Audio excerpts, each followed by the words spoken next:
आ जाओ। तो अपने पहले कल की बात करें। कल की बात में अपने प्रश्नावली 10.1 के बेसिक में पहले तो कुछ बातें हुई थी मेन, और फिर परमे 10.1 हो गई थी। और परमे 10.1 मैंने आपको डर में अच्छी तरीके से क्लियर करवा दिया था। आपके कंटेस्ट है शायद आज भी, है ध्यान लगाने वाले बच्चा जो होगा आराम से। पहले आया था बिंदु, पर में 10.1 ने थोड़ा सा अपन पीछे वाली बातों को दोहराए। 10.1 में पहले लिखा था वर्त के ओ केंद्र वाले वर्त के बिंदु पी पर स्पर्श का अक्ष वाई है। ये तो दिया हुआ में आएगा, सिद्ध करना में ओ पी लंब अक्ष वाई आएगा, रचना में आएगा अक्ष वाई पर एक अन्य बिंदु क्यों लिया, और उपपत्ति में वहां बाहर है वो, तो वो बाहर है तो बिंदु केंद्र ओ से बड़ा होगा। वो कौन, ओपी छोटी होगी, ओ क्यों बड़ी होगी। फिर अपन क्या लिखे थे, केंद्र ओ से स्पर्श रेखा अक्ष वाई पर खींची गई सभी रेखाओं में से ओपी सबसे छोटी है। और हम जानते हैं कि सबसे छोटा रेखाखंड ही लंब होता है, इसलिए ओपी लंब अक्ष वाई आता है। वर्त के बिंदु पर स्पर्श रेखा स्पर्श बिंदु से जाने वाली त्रिज्या पर लंब। ये अपन में 10.1 है जो अपन कर लिए थे। तो प्रश्नावली 10.1 करने से, प्रश्नावली 10.1 के सवाल करने से पहले मैंने ये निर्णय किया था, अपन कल ही कर लिए थे। कल बोला था मैंने आपको कि प्रश्नावली 10.1 का परिचय करेंगे। मतलब 10.1 में कुछ भी नहीं, 10.1 हो चुकी है ना। 10.1 में तो हाँ नॉर्मल 10.1 में हो चुके हैं, आप बेसिक में आ गए सब कुछ है, वो मैं करवा दूंगा। लेकिन ये पहले कर लेते हैं। इसमें क्या क्या आएगा 10.2 के परिचय में। 10.1 प्रश्नावली बाद में कर लेंगे, पहले इसका परिचय कर ले। इसमें क्या क्या आएगा, इसमें 4 तो ये महत्वपूर्ण प्रश्न है जो मैंने करवाए। मैंने कल ही बोल दिया था, इनके लिए बोला था मैंने कि मैं 4 महत्वपूर्ण प्रश्न कराऊंगा। ये मैंने 4 महत्वपूर्ण प्रश्न कराए। इन चारों प्रश्नों में से कोई भी एक प्रश्न बोर्ड के एग्जाम में आता रहता है 1 नंबर का, ठीक है। इसके बाद में क्या करवाने वाला हूं मैं, पर में 10.2 इसके जस्ट बाद में। पहले इनको मैंने लिख दिए ताकि टाइम खराब ना हो, और मैं बारीकी से इनको समझाऊंगा। पहले आ जाओ, डायग्राम बना के समझाऊंगा आपको। डायग्राम नहीं बनाने, वैसे समझने। चले तो पहला प्रश्न देखते हैं अपन, आ जाओ। पहले तो एक बात मैं करूं, ये एक बार डायग्राम बना के आपको एक बात बता दूं मैं आपको, ध्यान से सुनना। सारे बच्चे डायग्रामों को देखें। मैं यहाँ पर 4 डायग्राम बनाऊंगा। कितने डायग्राम बनाऊंगा, क्योंकि 4 प्रश्न है तो फिर 4 डायग्राम बनाऊंगा। एक प्रश्न का 1 डायग्राम, 2 प्रश्नों का 2 डायग्राम, 4 प्रश्नों का 4 डायग्राम। आ जाओ 4 आकृति। पहला क्या है, वर्त के अंदर स्थित बिंदु से, वर्त पे अंदर, वर्त पे पहले तो एक बिंदु की बात करेंगे तो सदाबहार है। वर्त की बात करेंगे तो एक बिंदु तो सदाबहार होता है अंदर, ये तो आता ही है, चाहे अगला दे या एक बिंदु तो पक्का रहता है। और रहता नहीं रहता है कौन, ओ वर्त का केंद्र, जिस पे अपन प्रकार की नोक टेकर रहते वो वाला, ठीक है। वर्त के अंदर स्थित बिंदु से, वर्त के अंदर स्थित बिंदु से, तो वर्त के अंदर में बिंदु लेता हूं मैं, बिंदु ले लेता हूं पी, अंदर में बिंदु ले लेता हूं पी, ले लिया मैंने अंदर बिंदु पी, ठीक है। वर्त के किसी बिंदु पर, अब ये बिंदु आ गया वर्त पर, वर्त पे मैं बिंदु ले रहा हूं पी, वर्त पर ले रहा हूं, वर्त पर। अरे वर्त के किसी बिंदु, वर्त का बिंदु होने का मतलब वर्त के कहां आएगा, वो परिधि पे, इसके परिधि पे आएगा वर्त के, इसके वो वर्त का बिंदु होगा। और ये वर्त के अंदर बिंदु है, ये वर्त का बिंदु है। पी अंदर था, कहां चला गया, ऊपर चला गया, कहां चला गया, ऊपर चला गया, कहां चला गया, ऊपर चला गया, ठीक है। पी कहां आ जाएगा, बाहर आ जाएगा। आजा भाई बाहर आजा, आजा, पी बाहर आ गया, ठीक है। फिर बोला एक वर्त पर कितनी स्पर्श रेखा, यहाँ कोई बिंदु नहीं है, यहाँ कोई बिंदु नहीं है। आ जाओ पहला प्रश्न आप पढ़ेंगे अपन, आ जाओ ध्यान। वर्त के अंदर स्थित बिंदु से,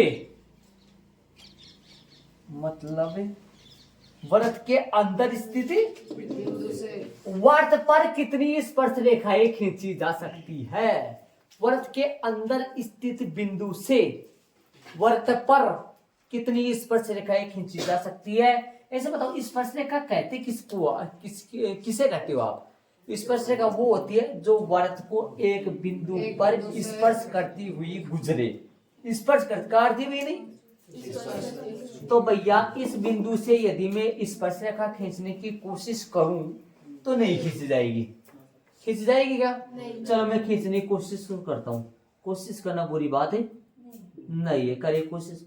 ये आप बता दो इस रेखा का नाम है, स्पर्श रेखा तो नहीं है। इस रेखा का नाम कौन सी है, छेदक रेखा। बताया था ना मैंने आपको, जीवा नहीं है इस रेखा का नाम, स्पर्शरेखा तो नहीं है ना। तो क्या वृत्त के अंदर स्थित किसी बिंदु से या वृत्त के अंदर स्थित एक बिंदु से वृत्त पर कितनी स्पर्शरेखा खींच सकते हैं?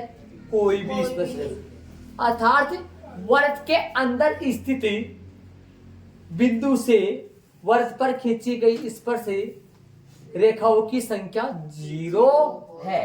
लिख दिया मैंने, प्रश्न पढ़ो। आप कई बच्चे बोलेंगे गुरुजी यहाँ लिख देते 0 है, लेकिन पूरा प्रश्न देना, पूरा प्रश्न लिखने का राज बताऊंगा मैं आपको। एक बार बोर्ड पे देखो, प्रश्न पूरे करें एक बार। वृत्त के अंदर स्थित बिंदु से वृत्त पर कोई भी स्पर्श रेखा नहीं खींची, अर्थात स्पर्श रेखाओं की संख्या 0 है। स्पर्श रेखाओं की संख्या कितनी है? 0। आ जाओ दूसरे प्रश्न में। समझ गए आप?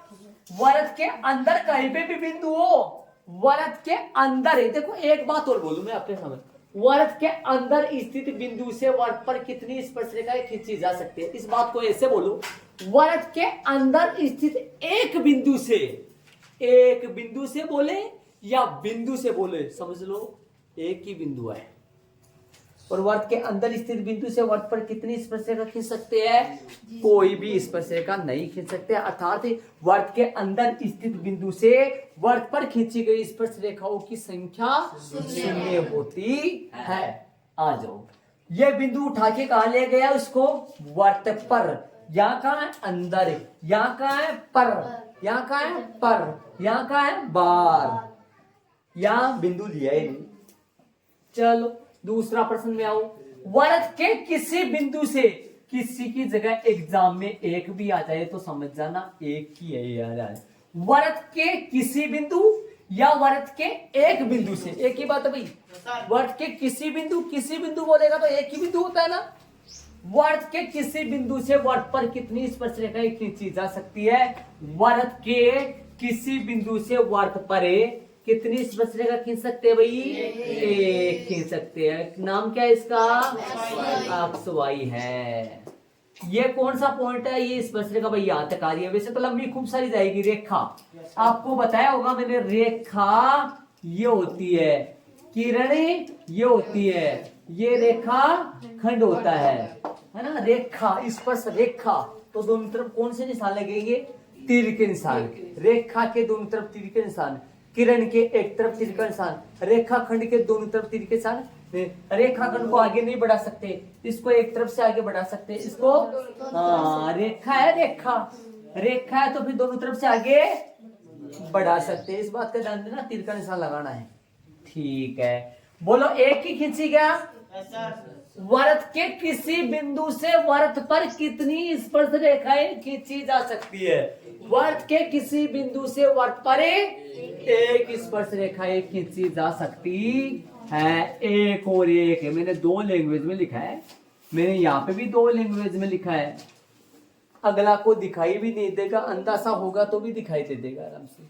कई बार क्या हो जाता है, कई बार मैं बताऊं आपको, कई बार ये मान लो यहाँ पर और कुछ लिखा जाए, या मान लो पर लिखा जाए, पर और स्पर्श ना ये बहुत पास आ जाए और गलती से अपन है ना पास में एक लगा दे, दिखे नहीं दिखे, रीचेक करवाए, वो कराओ, कॉपी कब नंबर आए, दिखे नहीं दिखे, अगला ने पर यहाँ आ गया और दिखे नहीं दिखे, कुछ नहीं दिखाई तो प्रश्न लिखा है, देखो एक दिखाई नहीं दिया, डंडा में टच हो गया, मतलब है ना। बल्कि अगले ने तो एक लिखा था, तो है ना ऐसी, मतलब पूरा पहले सोच समझ अच्छी तरीके से करे। यहाँ दोनों तरीके से लिख दो, अगला अंधा भी होगा तो हाँ पूरा दिखाई देगा, आराम से अंडरलाइन और कर देना। आ जाओ, सही बात है। अरे एक वृत्त के एक बिंदु से कितनी स्पर्शरेखा खींच सकते हैं? वृत्त का बिंदु कहाँ आएगा? वृत्त के अंदर नहीं, वृत्त के बाहर नहीं, वृत्त पर, वृत्त का बिंदु वृत्त पर। अरे यहाँ कैसे आया गुरुजी? नीचे बना दो, इधर बना दो, इधर बना दो, इधर बना दो, मतलब किधर ही बना दो, है ना, किधर ही बना दो, लेकिन ऐसे खींच दो, ऐसे खींच दो, ऐसे खींच दो, समझ रहे हो क्या? ठीक है, आ जाओ थर्ड वाले क्वेश्चन में। वृत्त के किसी बाह्य, मतलब बाहर स्थित बिंदु से वर्त पर कितनी स्पर्श रेखाएं खींची जा सकती है? वर्त के बाह्य बिंदु से वर्त पर 2 स्पर्श रेखाएं खींची जा सकती है। खींचे बाह्य से, बाह्य बिंदु से वर्त के बाहर। अरे कहाँ था बदमाश? अंदर था, ऊपर ले गए, बाहर गया, चल रहा है ना। हाँ, कितनी खींचेंगे? देखो वर्त के बाहर स्थित बिंदु से वर्त पर कितनी खींचेंगे? देखो एक तो ये जाएगी, इधर से जाएगी ना, और ये जाएगी। बोलो वर्त के बाहर स्थित बिंदु से वर्त पर कितनी स्पर्शरेखा खींच सकते हैं? 2 स्पर्शरेखा खींच सकते हैं। वर्त के बाहर स्थित बिंदु से वर्त पर 2 स्पर्शरेखाएं खींची जा सकती है। तीर की निशानी इस तरफ भी लगा दो, इस तरफ भी लगा लो। बोलो स्पर्श रेखाओं का नाम बता दो। ये यहाँ बिंदु दे दो ए, यहाँ बिंदु दे दो बी। देखो ये स्पर्श बिंदु है, ये स्पर्श बिंदु, स्पर्श बिंदु, ऐसा बिंदु जिससे वर्त पर स्पर्श। कौन से बिंदु से? देखो वर्त के बाहर स्थित बिंदु P से वर्त पर 2 स्पर्शरेखा PA और PB खींची गई है। कितनी? वर्त के बाह्य बिंदु से वर्त पर 2 स्पर्शरेखाएं खींची जा सकती है। आ जाओ बात करें प्रश्न नंबर 4 की बात करेंगे। एक बात करो, इन प्रश्नों को मुख जमानी ध्यान दे लेना अच्छे तरीके से। ये प्रश्न बोर्ड की एग्जाम में, और जब भी मैं टेस्ट में दूंगा तो इनमें से 1 प्रश्न पक्का दे दूंगा। आ जाओ बात करें 4 की। तो इसको आप, ये है ना, ये मोटा नहीं ये रहेगा, ऐसे नहीं आप गहरा कर दी, मेरे हो गया ना पेन से थोड़ा। चले 4था प्रश्न में आओ। वर्त पर कितनी स्पर्शरेखाएं खींची जा सकती है? वर्त पर, बिंदु का नाम नहीं लिया। वर्त पर कितनी स्पर्शरेखाएं खींची जा सकती है? कारण भी लिखिए। अब ये बता दो मेरे को, एक बात पूछूंगा आपसे, एक वर्त के एक बिंदु पर कितनी स्पर्शरेखा खींच सकते हैं? एक वर्त के एक बिंदु पर 1 स्पर्शरेखा खींच सकते हैं। और आप जानते हैं वर्त कितने बिंदुओं से मिलकर बना होता है? ये मैंने परिभाषा बताया था आपको। एक वर्त के एक बिंदु पर 1 स्पर्शरेखा खींच सकते हैं। एक वर्त के एक बिंदु से खींचा था ना वहां का, ये रहा। एक वर्त के एक बिंदु से वर्त पर कितनी स्पर्शरेखा खींच सकते हैं? 1। और आप जानते हैं कि वर्त अनंत बिंदुओं से मिलकर बना होता है ना अनंत। तो एक बिंदु से वर्त पर 1 स्पर्शरेखा खींच सकते हैं। तो 2 बिंदु से वर्त पर 2 स्पर्शरेखा, 3 बिंदु से वर्त पर 3 स्पर्शरेखा, 4 बिंदु से वर्त पर, और वर्त पर कितने बिंदु होते हैं? अनंत। तो अनंत बिंदु से वर्त पर अनंत स्पर्शरेखा खींच सकते। कारण भी लिखिए, क्योंकि एक वर्त पर अनंत बिंदु होते हैं। और आप जानते हैं एक बिंदु से एक वर्त पर सिर्फ और सिर्फ एक बिंदु से एक वर्त पर कितनी स्पर्शरेखा? एक बिंदु से एक वर्त पर 1 स्पर्शरेखा खींच सकते। वर्त पर अनंत बिंदु होते हैं तो इसलिए अनंत स्पर्शरेखा खींच सकते। एक मिनट ध्यान देना, बहुत सारे बच्चे इस प्रश्न में गुमराह होंगे। इनमें एक वर्त के किसी बिंदु को हटा दूं मैं,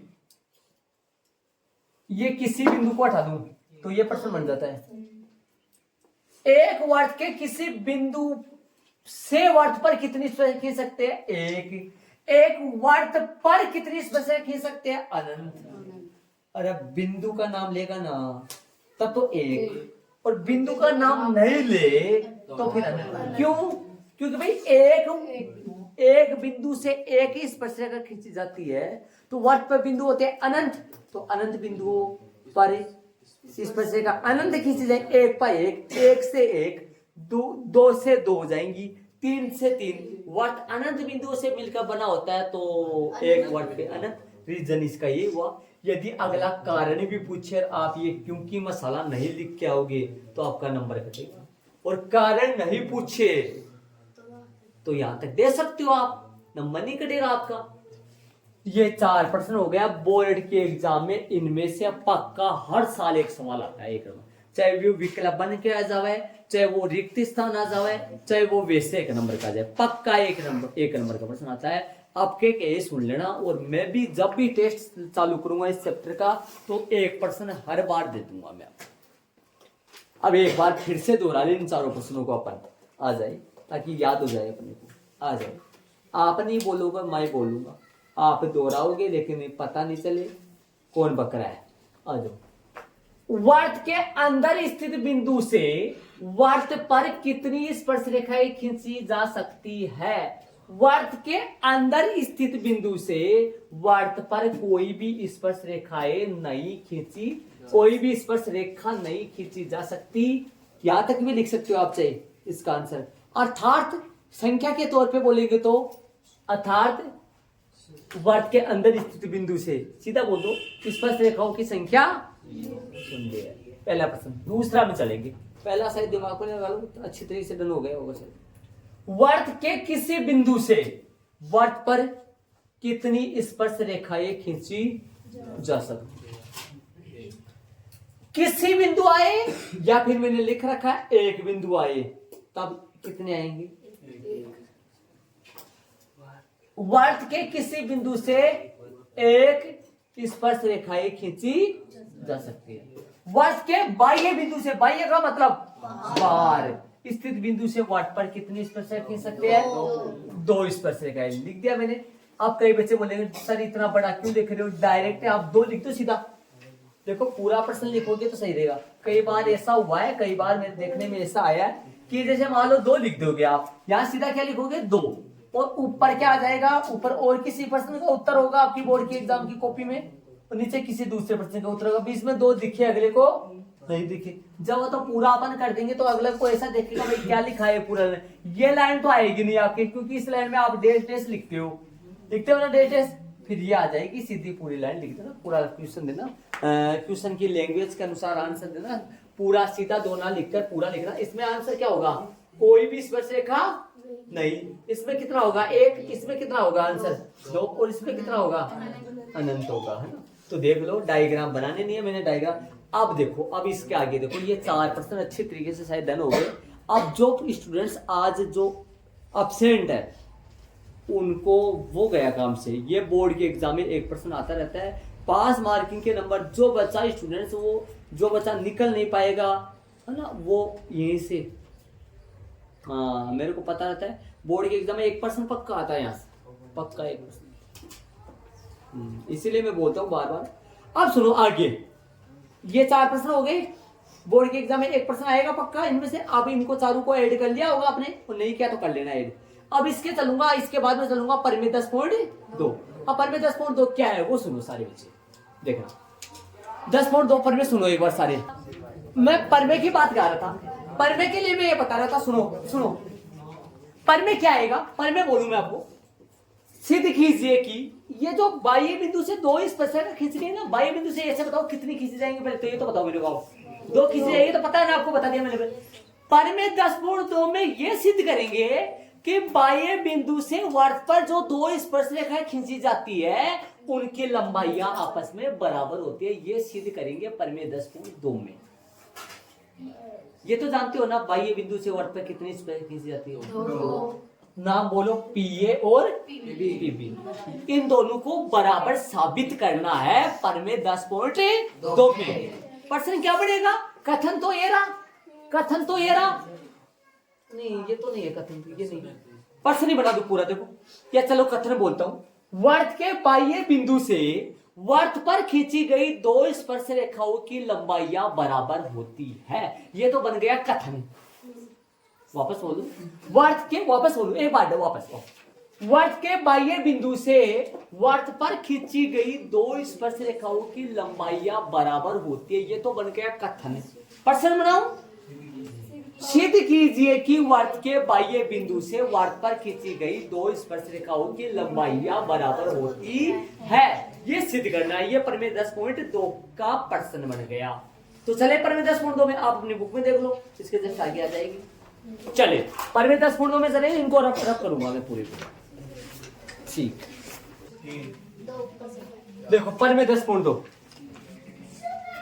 कथन क्या है? कथन सुनो, वर्त के बाह्य बिंदु से वर्त पर खींची गई, दो नहीं लिखा है दो, लेकिन स्पर्श रेखाओं खुद समझ लो कितनी खींची जाएंगी। डायग्राम कैसा सा बनेगा? ऐसा सा बनेगा। या ऐसा ना बन के ऊपर बिंदु ले तो इस तरीके से बनेगा ऐसे। हाँ समझ रहे हो क्या? कितनी स्पर्शरेखा खींच जाएंगे बता दो ना बाह्य बिंदु से कितने? 2 या 2 लगा भी सकते हैं, वैसे समझ लो स्पर्श रेखा हो तो 3 नहीं होंगी, 4 नहीं होंगी, 2 होंगी। ये बात पहले मैंने आपको समझाया है। वर्त के बाह्य बिंदु से वर्त पर खींची गई स्पर्श रेखाओं की लंबाइयां, ये कथन हुआ। प्रश्न बनाए, सिद्ध कीजिए कि वर्त के बाह्य बिंदु से वर्त पर खींची गई स्पर्श रेखाओं की लंबाइयां कैसी होती है। सिद्ध करो कि बाह्य बिंदु से वर्त पर जो 2 स्पर्श रेखा खींची जाती है वो दोनों आपस में क्या हो। और परमे 10.1 में क्या साबित करे थे? वर्त के किसी बिंदु से स्पर्श रेखा स्पर्श बिंदु से जाने वाली त्रिज्या पर लंब होती है। ये परमे 10.1 में साबित अपने करे थे। आ जाओ, इसका एक प्रश्न और है। केंद्र O वाले वर्त के बाह्य बिंदु कौन सा? P से वर्त पर 2 स्पर्श रेखाएं PA व PB खींची गई है, तो दर्शाइए कि दोनों आपस में बराबर है। PA बराबर है PB। प्रश्न ये भी आ सकता है, दोनों प्रश्नों में से कोई सा भी आ जाए, आंसर दोनों का सेम होगा। एक बात सुनना, यदि प्रश्न में PA और PB आ रहा है, आप TA और TB मत दे देना। वहां यह प्रश्न आए तो आप अपने हिसाब से कोई से भी बिंदु नाम कोई से भी ले सकते हैं, लेकिन यह प्रश्न आए तो नाम आपको प्रश्न के अनुसार ही लेना पड़ेगा। हल लगा लिया, आप भी लगा लो। मैं इन सभी को रब करूंगा और ऊपर से चालू करूंगा। प्रश्न आपको पता होना चाहिए। 2 प्रश्न है, ये कथन है। एग्जाम में ये प्रश्न आए चाहे ये प्रश्न आए, दोनों का अर्थ एक ही होगा। लेकिन ये प्रश्न आता है ना, तो बाहर आप कौन सा लोगे? पक्का नाम है P लोगे और यहाँ A लेना, यहाँ डायग्राम ऐसा PA भी लेना पड़ेगा। कोई ये प्रश्न आए तो, और ये प्रश्न आए तो बाहर आप क्या ले सकते हो? बाहर आप कोई सा भी ले सकते हो। मतलब यहाँ T ले लो और यहाँ T लेके यहाँ A या भी TA TB भी ले सकते हो आप। समझ रहे हो? हाँ, तो चलेंगे आप ये रब करके हल लगा के। चले भाई, हल लगा दिया मैंने, डायग्राम बना लिया। वर्त है, वर्त के बाह्य बिंदु कौन है? P। P से 2 स्पर्श रेखा PA और सिद्ध क्या करना है? ये दोनों आपस में कैसी हो? बराबर हो। अरे ये बिंदु है, इसे याद रखना, ये बिंदु है A और B, PA और PB। ये वर्त का केंद्र है। हाँ, केंद्र है। केंद्र कौन सा?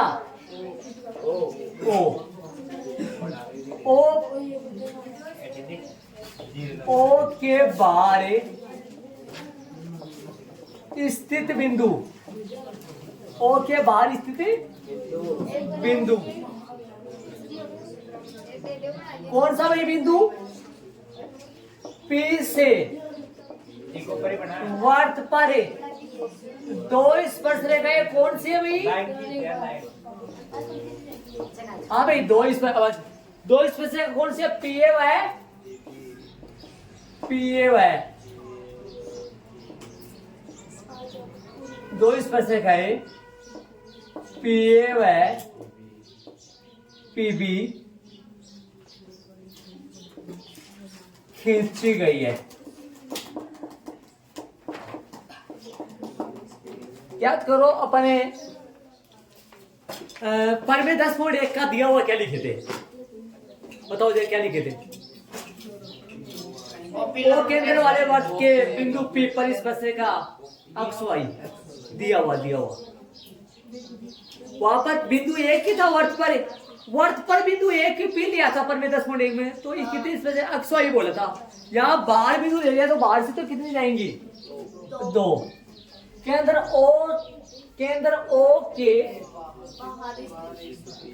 क्या लिख दिया यार? केंद्र O वाले सही लिखो भाई, इसको एक मिनट रुक दो, इसको सही बनाओ। केंद्र O वाले वर्त के बाहर से लगाओ। केंद्र O वाले वर्त के बाहर स्थित बिंदु P से वर्त पर 2 स्पर्श रेखा कौन सी? PA व PB खींची गई है। सिद्ध करना में क्या आएगा बताओ? सिद्ध करना में PA बराबर है PB। लिख दो भाई, सिद्ध करना लिखो। सिद्ध करना है। बताओ जी क्या सिद्ध करना है? सिद्ध करना है पी ए बराबर में पी बी। रचना रचना बोलो। रचना आएगा ओ ए व ओ बी को मिलाया। रचना आएगा ओ ए, देखो रचना में क्या आएगा? ओ ए त्रिज्या है क्या? ओ ए त्रिज्या है क्या? हाँ त्रिज्या है। ओ ए ओ बी व ओ पी को मिलाया। कितने को मिलाया? कितनों को मिलाया? 3 को मिलाया। ओ ए ओ बी व ओ पी को मिलाया। उपपत्ति उपपत्ति सिद्ध करने वाले प्रश्नों को 4 पॉइंटों से हल किया जाता है। दिया हुआ है, सिद्ध करना है, रचना और उपपत्ति करेंगे। ये रचना वाला इसमें मिला है अपन ओ ए टूटी हुई रेखा से ओ ए ओ बी और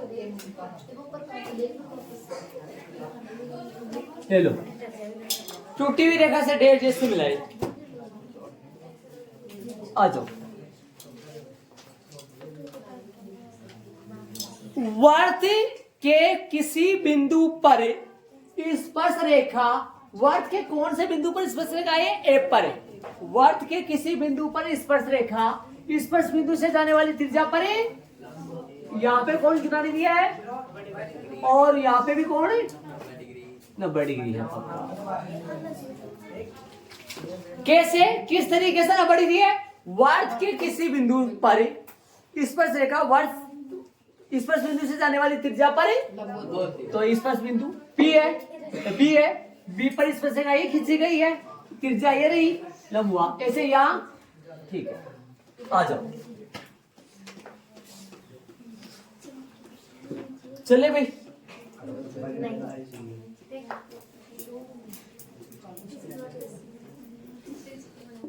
हमें जानते हैं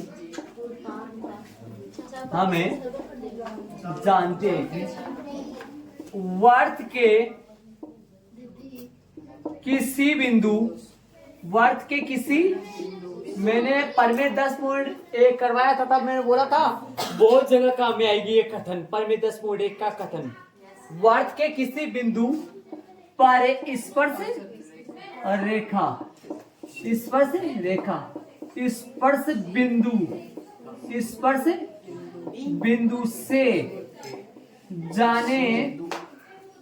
बिंदु से जाने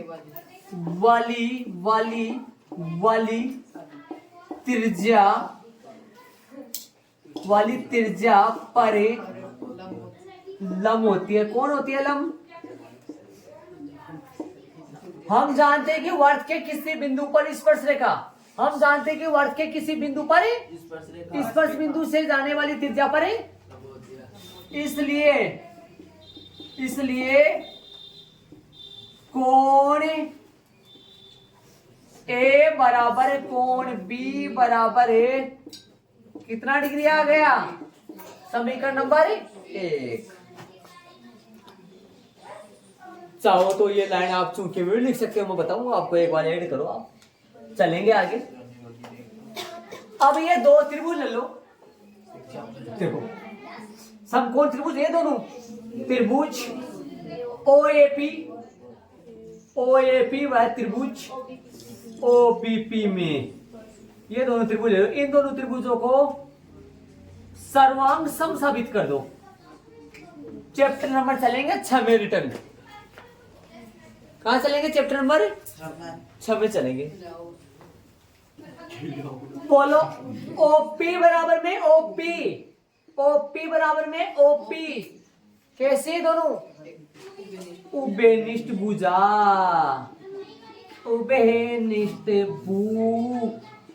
भुजा। आ जाओ और बोलो OA बराबर में OB कैसा है? बताओ कैसे बराबर है? ये दोनों बराबर है, ये दोनों। अरे 90 डिग्री कहाँ जा रहे हैं? OA बराबर में OB एक ही वर्त की क्या है त्रिज्याए, एक ही वर्त की त्रिज्याए जो कि आपस में कैसी होती है। तथा एक बात और बच गया, कोण ए बराबर है, कोण ए बराबर में कोण बी, समीकरण नंबर एक से, कौन से एक से। अब बोलो कौन सा नियम लगेगा। एक तो नंबर कोण आ रहा है बराबर, कोण आ रहा है, और देखो देखो इस ऊपर वाले पहले इस त्रिभुज में देखो, इधर वाले में देखो, ओ ए पी त्रिभुज देखो कहाँ है, मिल गया, ओपी भुजा मिल गई, ओ ए पी त्रिभुज देखो पहले मिल गया, ओपी भुजा मिल गई, ओ ए भुजा मिल गई। क्या ओ ए पी त्रिभुज में ये कोण जो है, क्या ओ ए पी त्रिभुज में ये जो कोण है वो इन दोनों भुजाओं के बीच में आ रहा है? देखो इस चित्र में जाके आ रहा है बीच में। ओ ए पी त्रिभुज में कोण ए जो है ना ए, वो ओ ए भुजा और ओपी भुजा के बीच में आ रहा है क्या? नहीं, बीच में नहीं आ रहा है। बीच में आने का मतलब सही समझ रहे हो, अंतर्गत बन रहा हो क्या? एओपी त्रिभुज में ओ ए भुजा के और ओपी भुजा के बीच में कोण ए आ रहा है क्या? नहीं आ रहा ना। ऐसा ही इसमें भी हो रहा है। तो नियम कौन सा लगेगा याद करो, ध्यान दो। एक तो नियम बताया था ए, देखो दो तो भुजा एक कोण, दो तो भुजा, सर्वांग सम के नियम थे 5, सर्वांग सम के नियम थे 5, सर्वांग सम के नियम कितने थे? 5, सर्वांग सम के नियम थे 5। ध्यान दो, नहीं सॉरी ध्यान दो, रुक जाओ एस ए एस, रुक जाओ S A S double A हो गया क्या? अब सुनो ये वाले नियम देखना, भुजा कितनी है? दो तो भुजा एक कोण, दो भुजा एक कोण, दो भुजा एक कोण वाला, दो भुजा एक नहीं सॉरी दो भुजा एक कोण ले लिया कि मैंने? अच्छा ओपी, दो भुजा एक कोण एस एस, ये लग जाएगा ना, ये कोण बीच में नहीं आ रहा है क्या? नहीं आ रहा है, आरएसएस लगेगा क्या? देख लो, देख सही है क्या? आरएसएस लगेगा, देखो खुद, ये तो नहीं लगेगा ना, नहीं लगेगा क्या? ये लग पाएगा? दो कोण नहीं आ रहे हैं, कई बच्चों के नहीं समझा, दो कोण बना बोल रहा हूँ भैया। ओएपी त्रिभुज में दो कोण थोड़ी लिए मैंने, दोनों में दो कोण नहीं, भुजा दो लिए, ठीक है। एस लग नहीं पाएगा भाई, एस लग तो जाएगा, भुजा दो लिए, लेकिन ए बीच में आना चाहिए था। मतलब त्रिभुज में दो भुजा लिए आपने, तो दो भुजा कौन से लिए देख लो, ओपी और ओए के बीच वाला कोण आना चाहिए था। बीच वाला कोण ओए और ओपी के बीच में कोण तो ओ है, ओ थोड़ी लिया हमने, तो ए लिया है, तो ये भी नहीं लग पाएगा। तो दो भुजा एक कोण वाला, तो एक तो ये एक ये है, आरएसएस लग जाएगा। आरएसएस क्या बोलता है? आरएसएस बोलता है समकोणकरण भुजा, जो कोण ले रहे हो एक कोण तो ना बढ़ी दिया जाना चाहिए, आ रहा है क्या? और एक आना चाहिए करण, दोनों का करण है क्या? दोनों का करण है, और एक भुजा होनी चाहिए अलग से, हो गया ना सारा। अरे करण का मतलब वहां इस ऐसे बताओ, ओएपी त्रिभुज में आप 8.1 में ऐसे कितने चित्र बनाए थे? 8.1 में बहुत सारे बनाए थे ना, ये गणे बनाए थे क्या? चलो ठीक है बेटा, गणे बनाए, अच्छी बात है। तो गणे देख लेना, कभी गणे भी आ जाएगा कभी देर में। हाँ चलो, अरे ये समकोण त्रिभुज है ना, ये समकोण त्रिभुज, और ये भी समकोण त्रिभुज है ना। हाँ, इसमें कर्ण ये है ना, ये कर्ण है, और ये भुजा हो गई, और ये समकोण हो गया। ये आर है, आर, ये एच है, और ये एस है। चलो देखो, समझ रहे होंगे? ये 5 नियम बताया था, वो समरूप के नियम बताए थे मैंने 3, समरूप के नियम बताए थे 3, याद है तो आपके 3 बताए थे, ए या ए है ना, समझे? और ए नहीं, एस और ए एस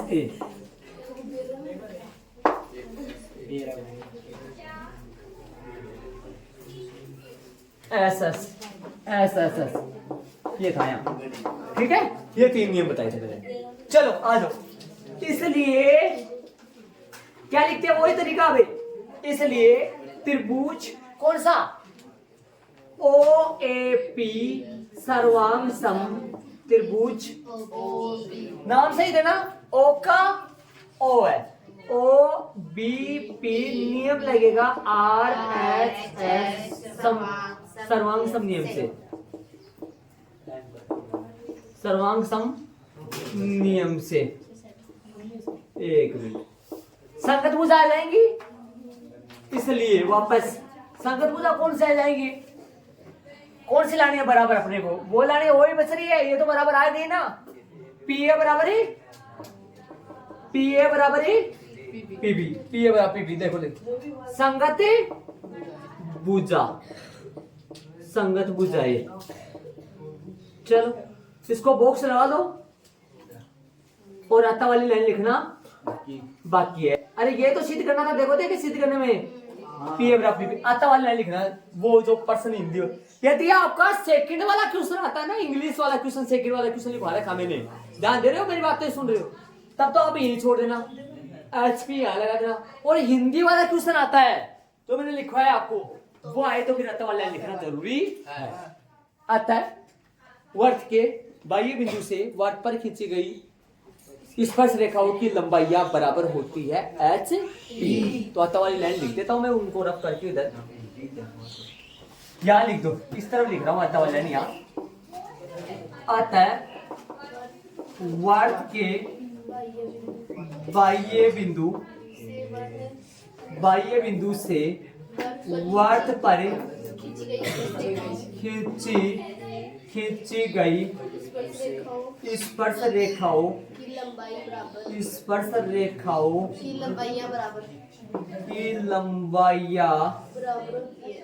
लंबाइयां बराबर होती है HP। और ये प्रश्न भी जानते हो तो चैप्टर नंबर 6 के संबंधित प्रश्न बन गए लगभग। हाँ, आता वाले प्रश्न में देख लो, आता वाली लाइन प्रश्न में से देख लो, हिंदी वाले प्रश्न में से तो देख लो। मैं बारीकी से एक बात दोहरा देता हूँ, आता वाली लाइन प्रश्न में से देख लो, वापस एक बार दोहराए इसको। देखो परमेय 10.1 का दिया हुआ और परमेय 10.2 का दिया हुआ ज्यादा फर्क नहीं है। परमेय 10.1 का दिया हुआ और 10.2 के दिया हुआ में ज्यादा फर्क नहीं है। 10.1 का दिया हुआ, हाँ दिया हुआ, देखो क्या 10.1 दिया हुआ में लिखा था मैंने, वर्त के बिंदु P पर स्पर्श रेखा XY, O केंद्र वाले वर्त के बिंदु P पर स्पर्श रेखा XY है, ऐसे लिखा था मैंने। यहाँ क्या लिखा मैंने, केंद्र O वाले वर्त के बाहर स्थित बिंदु P से वर्त पर 2 स्पर्श रेखाएं PA व PB खींची। अरे ऐसा इतना नहीं लिखा जाए ना, आपको ये लिख देना, वर्त के बाहर स्थित बिंदु P से, वर्त के बाहर स्थित बिंदु P से 2 स्पर्श रेखा PA व PB खींची गई है, इतना दे दो। समझ गए, सिद्ध का नाम है PA बराबर है और परमेय 10.1 का सिद्ध का नाम है OP बराबर में OP लम XY। रचना OA OP है, OA और OP क्या है यहाँ, OA और OP त्रिज्या है, OP क्या है यहाँ, त्रिज्या तो नहीं है। हाँ, इनको मिलाया, क्या करें, उसमें क्या किया था, उसका XY पर एक बिंदु Q लिया तथा OQ को मिलाया, वो लिखा था वहां। यहाँ पर OA OP हुआ, OP को मिलाया टूटी हुई लाइन से। देखो यदि इसकी रचना हटा दूं मैं, अर्थात ये टूटी हुई लाइन हटा दूं, तो ये है ना चित्र है ना, बारीक खाली खाली चित्र बन जाता है, जो मैंने पहले बनाया था, याद करो। हाँ, क्यों मिला रहे OA OP OP को क्यों मिला रहे, ताकि नीचे यूज कर सकूं। अब मेरी बात सुनना सारे बच्चे ध्यान से, हम जानते हैं कि वर्त के किसी बिंदु पर स्पर्श रेखा स्पर्श बिंदु से जाने वाली त्रिज्या पर है, इसलिए कोण A बराबर में कोण B बराबर में 90 डिग्री, ये दोनों को 90 डिग्री है। ये बात अपन कहां से साबित करें, यहां से लेकर यहां तक की बात अपन जानते हैं, पहले परमेय 10.1 में साबित करे थे अपन, ये जानते हैं ये बात, इसलिए कोण A और कोण B, ये दोनों कोण कितने डिग्री के बन गए, 90 डिग्री। आ जाओ, अब त्रिभुज ले लो, सबको त्रिभुज OAP है OBP, यहाँ कैसे नाम डालो, कोई गलती नहीं है, यहाँ चैप्टर 6 पढ़ा होगा, कैसे नाम डालो, यहाँ OAP OBP OPB कैसे नाम डालो, 2 त्रिभुज ले लिया, OP बराबर OP, उभयनिष्ठ इधर इधर इधर ओ ए बराबर ओ बी ए की वर्ती कोण ए बराबर कोण बी समीकरण नंबर 1 ओ ए पी सर्वांग सम O B P R S S सर्वांग सम नियम से संगत भुजा। ऐसे में तो इन दोनों त्रिभुजों की क्या दो भुजाएं पहले से बराबर थी क्या? बराबर देखो ओ ए के तो बराबर ओ बी के, ओ पी बराबर ओ पी, पहले एक भुजा बच रही थी वो यहाँ आ गई। सर्वांग सम त्रिभुजों की संगत भुजाएं समानुपाती होती है या बराबर होती है? एक के अनुपात में थोड़ी ना होती है, एक के अनुपात में भी होती है वो, लेकिन बराबर हो जाती है। तो एक के अनुपात में होती है, अनुपात कितना हो जाता है? एक अनुपात एक हो जाता है, बताया था मैंने। अतः वर्त के बाह्य बिंदु से वर्त पर खींची गई स्पर्श रेखाओं की लंबाई या एक बात है, आखिरी की बात, मेन बात, छोटा बना दो सवाल को। देखा, यदि कोई बच्चा दिमाग लगाओ, जो अच्छा बच्चा, समझदार बच्चा है, सोचने वाला बच्चा है, वो देखो ये मैंने पहले जो मसाला घोल के जो हाँ जो स्टार्टिंग में ये जो काम किया ना, ये वाला जो काम किया बोर्ड पे देखो सारे बच्चे, ये वाला काम किया ना, जो ये वाला, आप यदि यहाँ पर ना करो ना ये वाला काम, हाँ ये वाला काम यहाँ ना करो, बोर्ड पे आ जाओ सारे बच्चे, आप यहाँ लिख देना। क्या लिखोगे? ये यहाँ से हम जानते नहीं लिख रहा है, क्या लिखना है? वर्त के किसी बिंदु से, यहाँ क्या लिखना है? वर्त के किसी बिंदु से स्पर्श रेखा, स्पर्श बिंदु से जाने वाली त्रिज्या पर लंब होती है। ये इतना लिख दो बस, ये आ जाएगा सारा। समीकरण 1 की जगह क्या लिख देना? वर्त के कथन, परमे 10.1 का कथन, बार बार इसको मैं बोल रहा हूँ, परमे 10.1 का कथन और परमे 10.2 का कथन, इन दोनों का कथन याद करो, ये काम में आएंगे कथन। क्या बोल रहा हूँ? वर्त के किसी बिंदु पर स्पर्श रेखा, स्पर्श बिंदु से जाने वाली त्रिज्या पर है, ये लाइन यहाँ लिख देना और ए बराबर बी सीधा कर देना, ये हटा देना यहाँ से चाहिए आपको। फिर तो क्या बचा? सवाल बताओ क्या बचा है? क्या बचा है सवाल? 3 लाइन ये बच रही, ये लाइन बच रही, मैं तो को पता ही है ना, दिया हुआ में तो क्या है देख लो, सिद्ध करना में क्या है, रचना क्या है। इन 2 परमे में से बोर्ड के एग्जाम में एक परमे पक्की आती है, ये तो आती, ये इतनी most very very most VVM very very most बहुत एग्जाम में आती रहती है। ध्यान रहे, यदि चैप्टर 6 में परमे नहीं आई तो पक्का इसमें परमे और पक्का इसमें फिर हुई। हाँ समझ रहे? अभी परमे 10.2 का बेसिक पूरा हो गया। कल से अपनी प्रश्नावली 10.1 के प्रश्न नंबर 1 से स्टार्ट करेंगे। उदाहरण तो है नहीं, कोई उदाहरण नहीं है ना, प्रश्न नंबर 1 से स्टार्ट करेंगे अपन कल से। प्रश्नावली कौन सी? 10.1 का, ठीक है भाई, 10.1 का, क्योंकि बेसिक पूरा हो गया है। अब लगातार क्वेश्चनों में चलेंगे, 3 उदाहरण भी करने अपने को। कहा 10.2 के कितने परसेंट करेंगे पूरे?